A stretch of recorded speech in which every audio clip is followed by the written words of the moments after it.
Converged memory is the concept of taking all the benefits of DRAM, which is speed, low latency access times, and taking all the benefits of flash, which is persistence, density, low cost per gigabit, and combining them into one homogeneous subsystem, which is converged memory.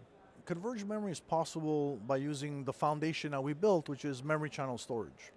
So what Diablo developed is we developed a set of chips with embedded firmware and a very thin, high performance, system level piece of software that allows the application or the operating system to access the flash persistence layer. And the job of this thin layer of software is to move the data very, very high rates, very low latency between the memory and the persistence layer, which is ultimately the pool of flash. And so where converged memory is possible is that we can move data into the RAM as the CPU is processing the data faster than it can process the data before it. So as it gets to the data that it needs, it actually finds it in RAM. Whereas today, the processor will chunk through data and say, hey, I'm missing the data, I'm going to wait until you can actually get it. So it makes the application think that everything is in RAM, when in fact it's not, because we can move it into the RAM out of the flash so fast that actually the application doesn't know it wasn't there in the first place. The second piece is the persistence piece, where when an application writes data to the RAM, it also gets mirrored in a sense to the flash. And when it gets to the flash, it's persistent, which means that if power is interrupted or you pull the plug out of the system, when you bring it back up, it's as if everything that was in RAM is still there.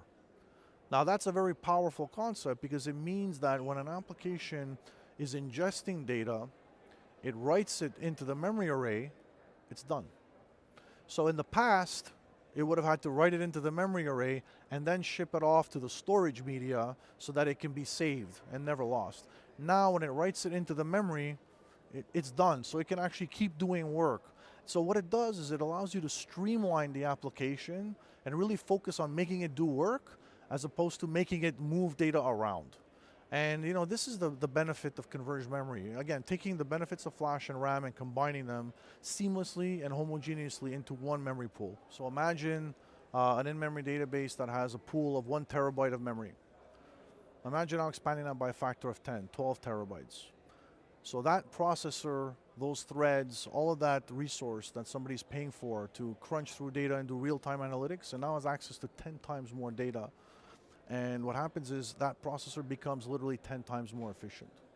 And so what we can do with converged memory is we can actually change how people use in-memory compute. We can take it from a very high-end, low deployment rate technology and move it into a very high velocity, it's everywhere you can put it kind of technology, and that will change people's lives.